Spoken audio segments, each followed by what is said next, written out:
So, good evening, and thank you all for joining us to celebrate the 45th anniversary of Chapel Hill Transit. As many of you know, my name is Brian Litchfield. I'm the director for Chapel Hill Transit. For those of you that don't know, thank you all for coming out. Before we go, we have a number of elected officials that are with us tonight. I don't want to name names, so maybe we could just have them stand up quickly so we can recognize all the other elected officials that are here besides those on stage.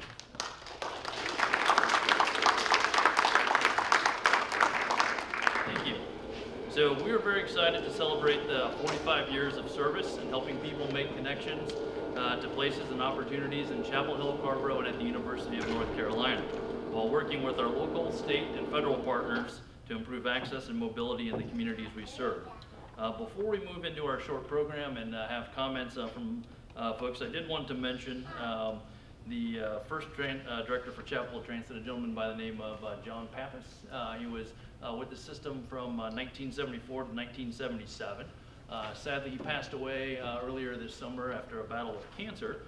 But in addition to helping start Chapel Hill Transit, I know Mayor Lee, sorry my order messed up, Mayor Lee and I had talked about John and what he meant to the system and getting it going. Also thanks to his interest in transit and his interest in not only all things transit but also Chapel Hill. Many of the pictures, the historical pictures that you see back there and in the video that you saw were from his collection as well too. So I wanted to just make a note of that and then share that our thoughts continue to be with John's family during this time as well.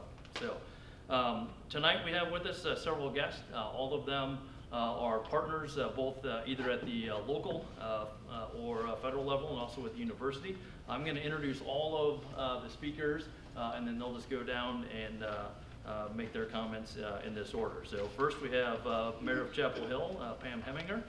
Mayor Heminger. Mayor of Carrboro, Lydia Lavelle. Chair of the Orange County Board of County Commissioners, Penny Rich. Vice Chancellor for Finance and Operations at the University of North Carolina at Chapel Hill, Jonathan Pruitt. All right, tell you my order's all messed up here. So, Mayor of Chapel Hill from 1969 to 1975, Howard Lee. Mayor Lee. And also Congressman Price. Thank you for joining us. So, we'll start in that order. Thank you. Thank you, Brian. Good evening, everyone. Glad you came out for this celebration. And thank you for coming, because this is an important milestone. But it's also the start of a bunch of celebrations this year because it happens to intersect with the Chapel Hill Town Government's 200th birthday coming along. And so this is one of those times to celebrate the things that have happened in our past, the people who helped make important decisions that transformed our community into what it is today. We talk about our Chapel Hill transit system being a jewel that we love.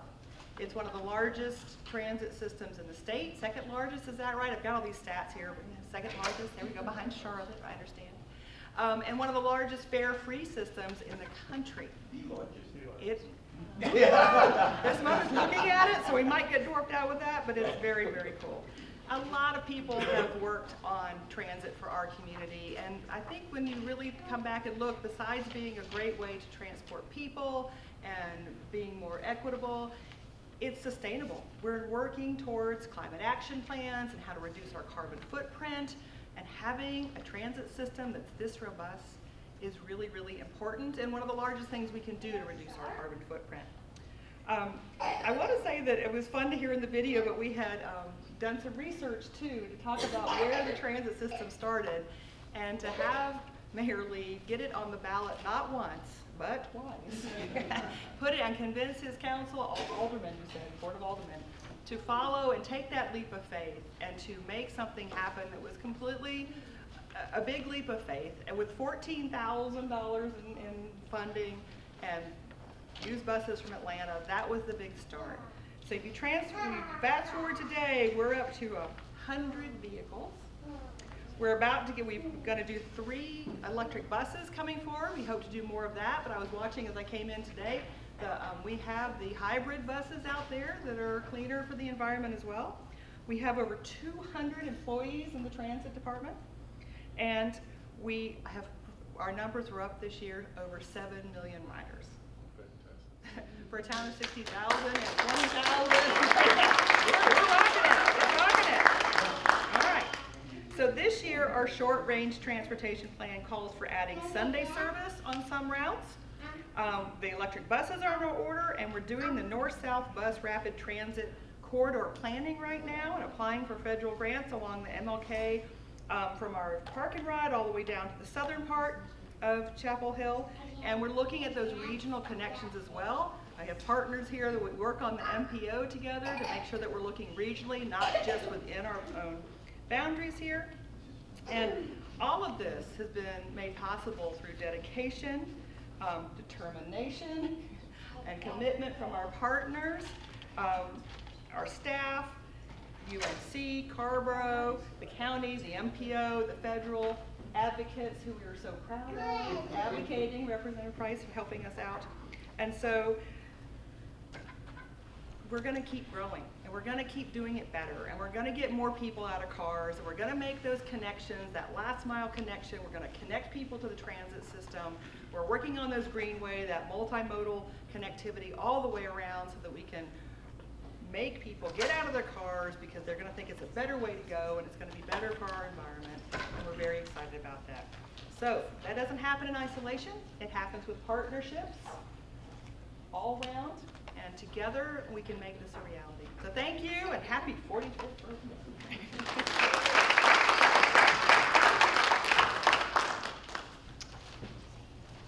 Hello, everyone. Again, I'm Lydia LaValle, Mayor of Carborough, and I want to first apologize in advance. As soon as I give my remarks, I need to slip out because I'm participating in an event at 7 o'clock elsewhere.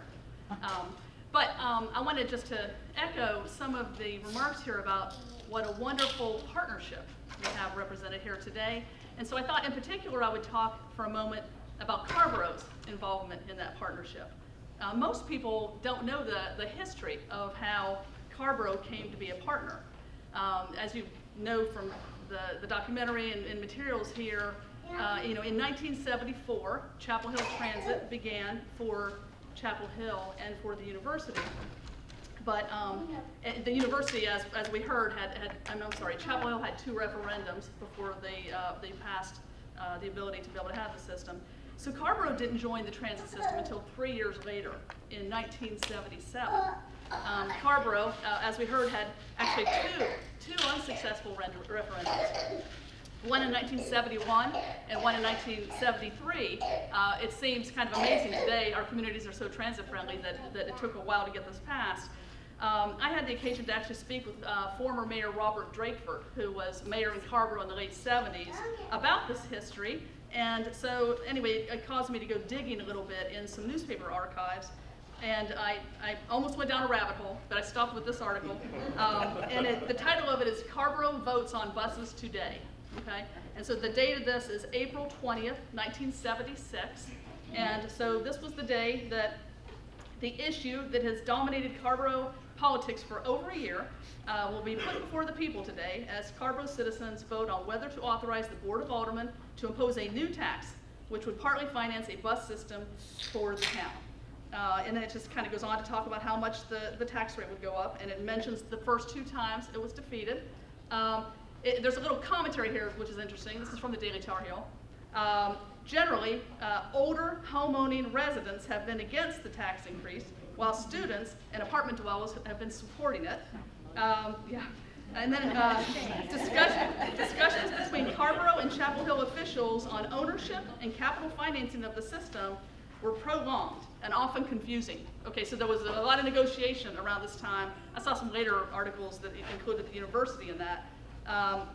But in any event, the two towns eventually agreed to joint ownership of the system with a common transportation board, although the system will still be called the Chapel Hill Community Transit System. So that was the precursor, I guess, of our transit partners committee that we have today. It notes 2 groups in Carborough that helped make sure that this got passed. One was the Students Active for Rational Transportation, the SART, and it was founded to move this along. And then at this time in Carborough, we had what was called the Carborough Community Coalition, the CCC. That was actually a group of progressive Carborough folks who ushered in kind of the spirit and, I think, mentality we have in the town today. So anyway, it was interesting. Robert Drakeford, who was not the mayor yet at the time, but he was on the council and kind of the one pushing it through at this time. He talked a little bit about it will cost the average homeowner in Carborough about $15 to $30 per year for the bus system if it passes. And it did indeed pass during that third referendum.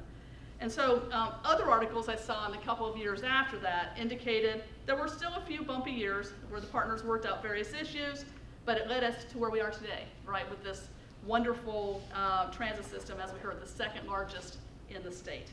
Carborough is now a full-fledged partner, both financially. This year we allocated almost $2 million to go toward Chapel Hill Transit, and that's no small number when you consider our town's operating budget is about $27.5 million.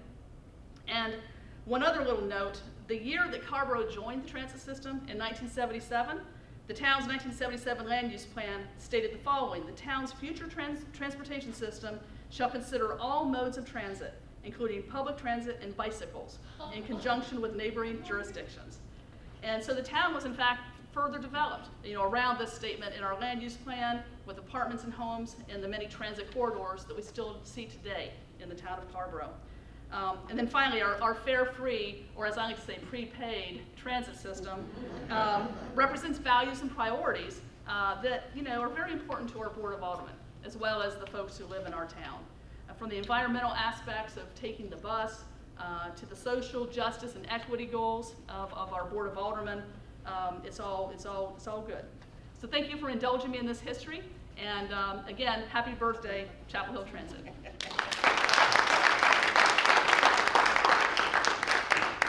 Well, good evening, everyone. I'm Penny Rich. I'm the chair of the Board of County Commissioners. And the county has a little bit of a different partnership with Chapel Hill Transit.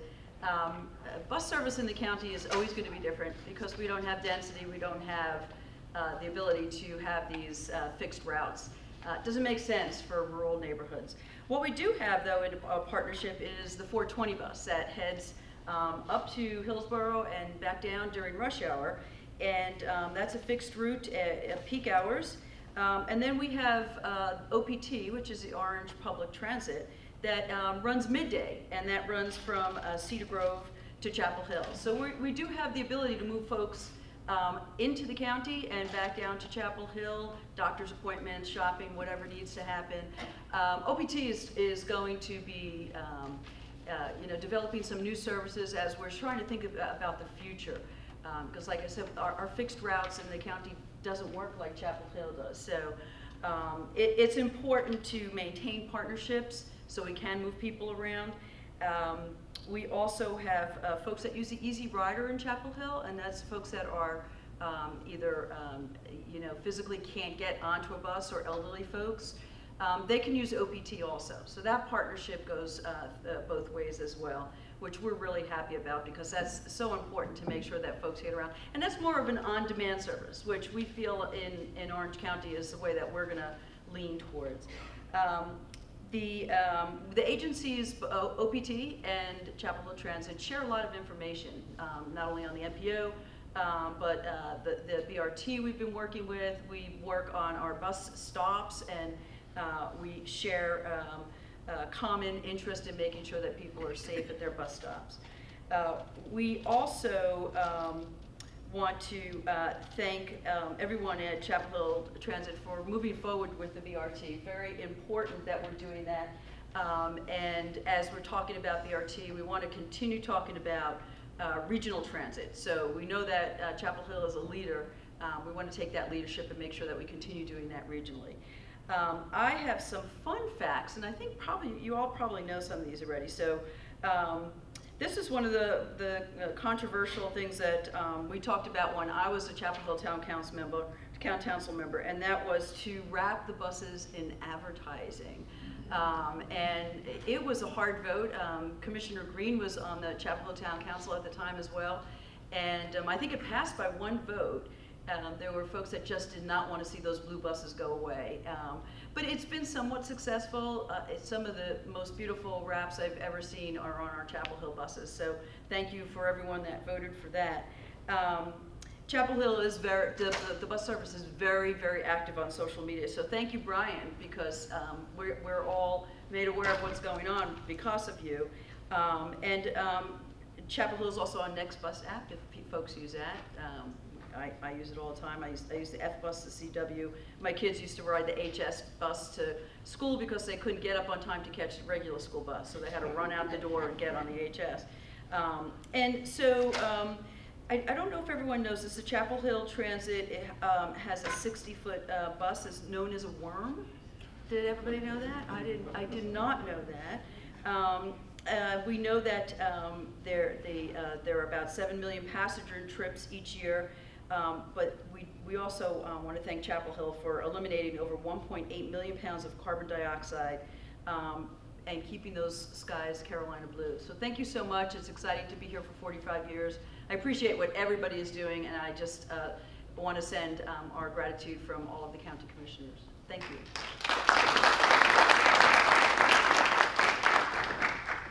Good evening, everyone. I'm excited to be here this evening celebrating with you. I'm Jonathan Pruitt, Vice Chancellor for Finance and Operations at Carolina, and specifically here representing our transportation and parking team. We want to celebrate this partnership that has done so much to support the success of Carolina, our faculty, students, and staff. I specifically want to thank Brian for having us here to this event tonight, and we appreciate the work we do together. 45 years ago, the university made long-term commitments to the campus community, the towns of Chapel Hill and Carrboro, to emphasize sustainability and a multimodal approach to accommodate growth and ever-evolving needs of UNC-Chapel Hill and the UNC healthcare system. Our goals included relying less on parking and investing more in alternative transportation such as park and ride lots and transit. Fast forward to today, and the fruits of that partnership are apparent.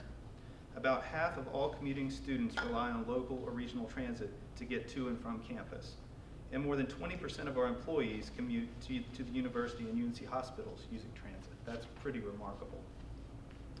One measure of the success is the fact that we consistently make the list of best workplaces for commuters for our promotion of transit use with our commuter alternative program, which provides incentives for faculty, students, and staff who choose to take the bus to campus rather than drive.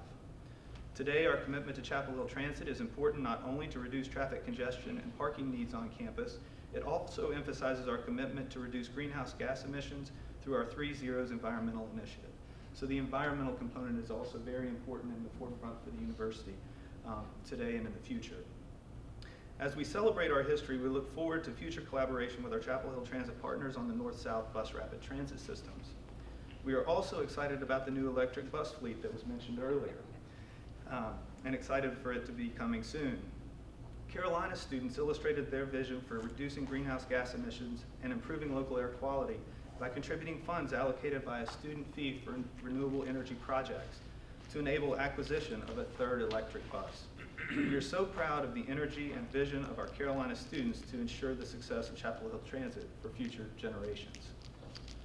Many thanks to Mayor Lee for your vision and effort to help build this system, and thank you to Mayor Heminger, Mayor Lavelle, Commissioner Rich, and Congressman Price for your continued support and collaboration. Thank you.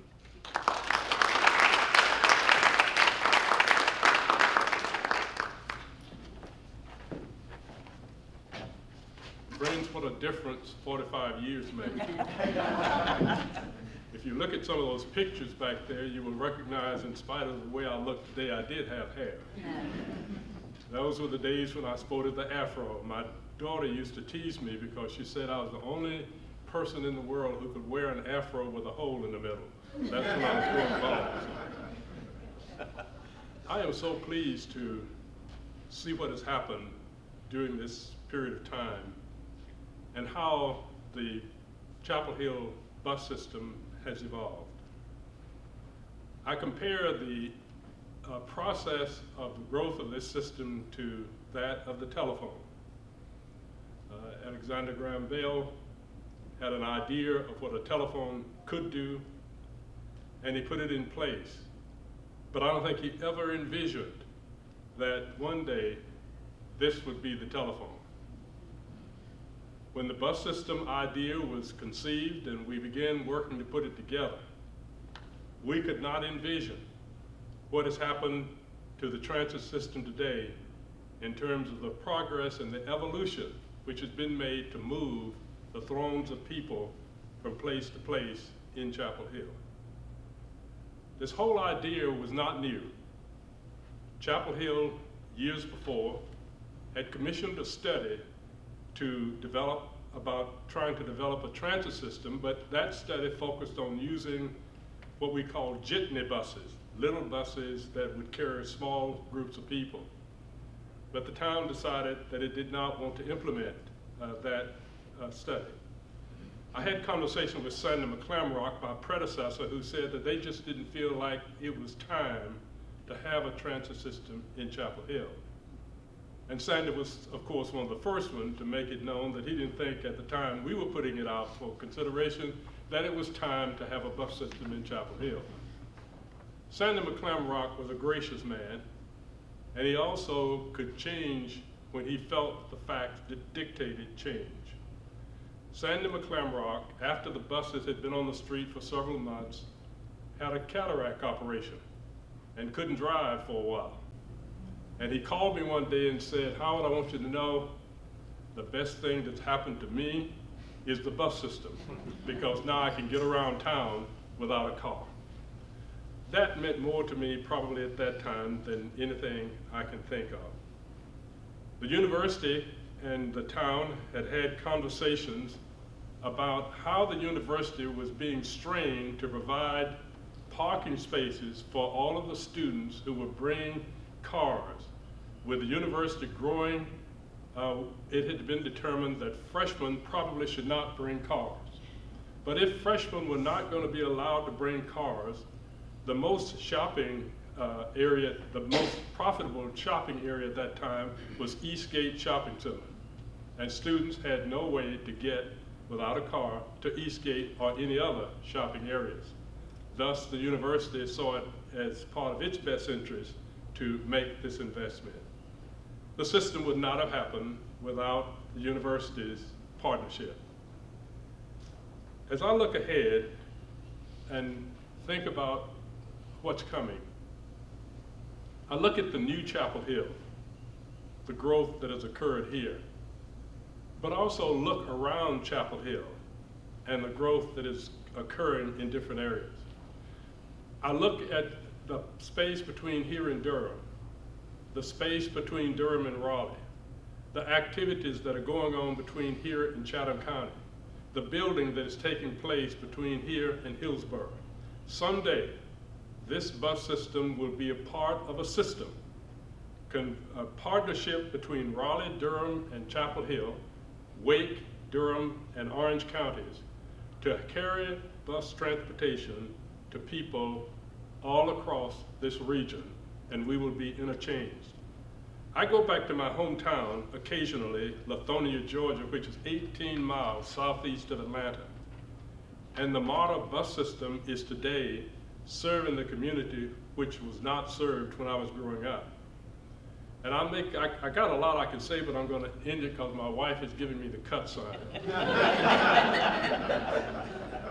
But there's one bus back there that I like to tell this story because it really did challenge some of my people, my friends. I used to ride a Southeastern stage bus from Lithonia to Decatur. That was the only way we could get from one place to the other. But then we would take a transit bus from Decatur to Atlanta. Those buses were owned and operated by Georgia Power Company, not by the city of Atlanta. And Atlanta, of course, has now developed MARTA, and MARTA is serving a whole area from Lawrenceville to Lithonia to all the areas in and around Atlanta. I see that happening here. And one final point, we're so blessed to have a congressman like David Price, who has fought like crazy to provide financing to the Research Triangle transit system, a system that I fought to get funded when I was in the legislature by putting a special tax on Orange, Wake, and Durham counties to fund that system. I thought we were on a real strong direction to be able to have a regional transit system, light rail system. I think most of us thought it would happen. It's unfortunate that it is not moving forward as we had envisioned. Someday we may look back and regret it, but someday doesn't mean that it can't happen in the future. And so I'm hoping that Chapel Hill will continue to push forward as a model system. Thank you, Brian Litchfield, for your leadership, for you and all who have been a part of making this happen. It could not have happened without visionary chancellors at the university, without visionary mayors of Chapel Hill, without visionary people on the governing boards of Chapel Hill, Carrboro, and it will not happen going forward without mayors like Pam Heminger and mayors of other communities of Durham and Raleigh. But more importantly, it is the staff. It is the people like the mechanics who kept those bad buses running, who are also the same people who will keep this system going strong. Thank you all for keeping this going, and if there's one thing I will rest in peace after my time here is ended, it is to believe that I left something behind me that will go far beyond my life. Thank you very much.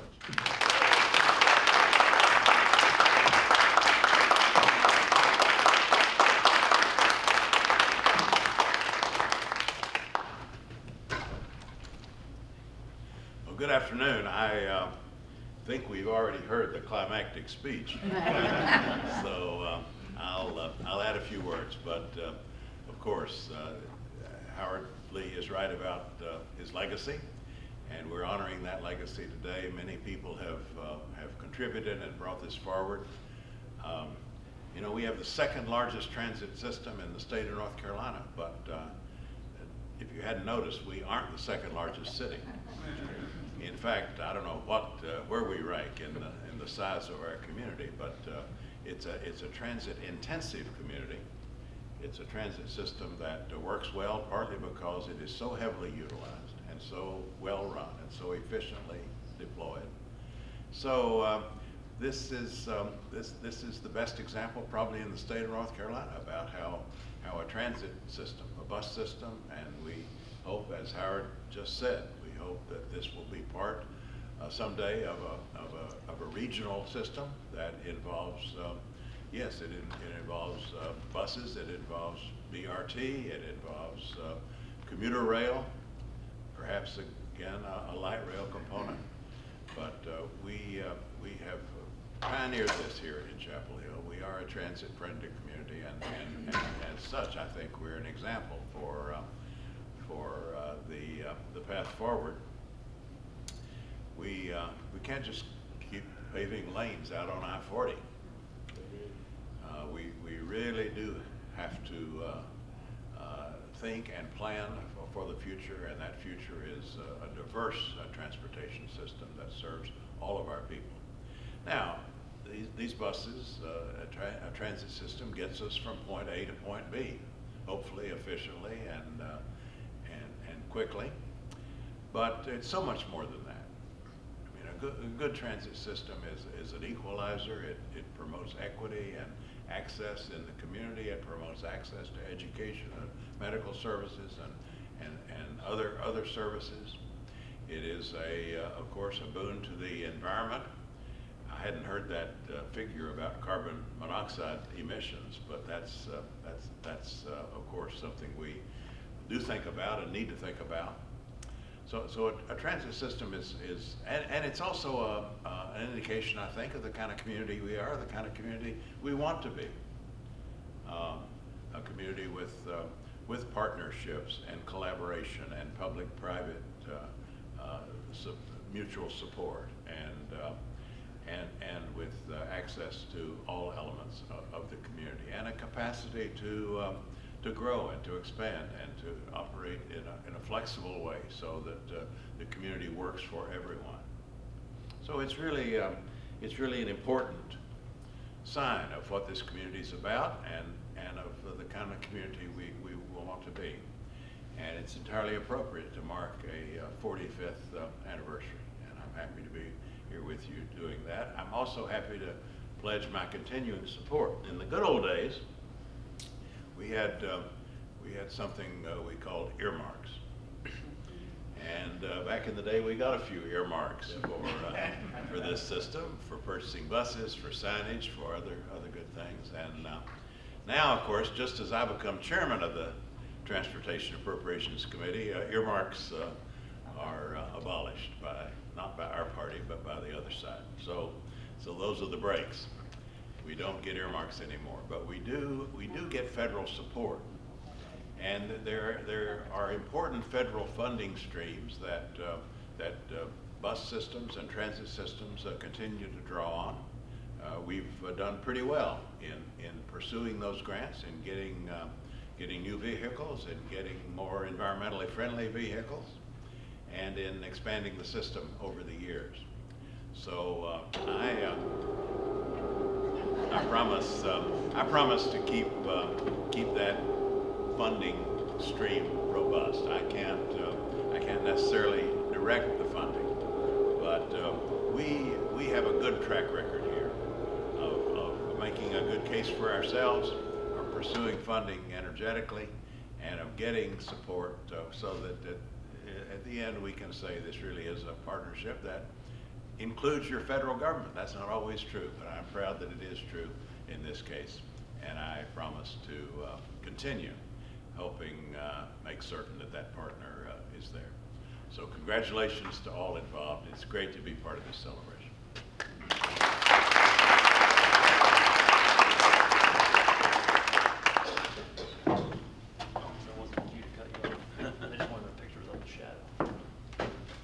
Well, thank you all again. It's really hard to follow all of these fine folks up here on stage, so I won't try to do that. But I would mention a couple things that come to mind in listening to everybody. A lot of folks contact us and want to talk about how did you do the fare-free system and how does that work, and how do you have so many people riding the bus in a small community? And again, what we talk about is not necessarily the operational pieces to that, but the partnership that led to that. Because again, without any of these partners, not only at the university, but also on the federal side, we wouldn't be able to make that happen. And then over the last couple of years, the support from the county on the Orange County, with the Orange County transit tax has really helped us add service that we wouldn't have been able to do without that sales tax. So it's the partnerships, and what it all comes down to is providing access to folks and providing opportunities. So I rode the D-bus over here with the gentleman who still does not believe I bet that I'm the transit director, but I was talking to him, and we were just having a conversation. I asked him where he's going. He was going out towards Blue Cross Blue Shield, and he mentioned that he's been living out in a tent for 4 years in that area, and talked about some different things and things like that. He still did not believe that he was riding next to the transit director on the same bus. He just couldn't get it. It's like, you can't be. And I said, yes, I am. So we talked about what works with the system and what doesn't. But again, he had access to things that he wouldn't be able to access, because he said, if I didn't, if it wasn't for the fare-free system, he's like, I wouldn't be able to ride, I wouldn't be able to be here, I wouldn't be able to go get some of the things that I need to do and have access to things that I need to access. So, again, I think it's again, more about the access and the access to opportunities than it is anything else. So, with that, thanks again to all of the speakers for joining us. Thank you all for joining us tonight. We have plenty of food and cake, so feel free to enjoy all of that and enjoy yourselves. So, thank you.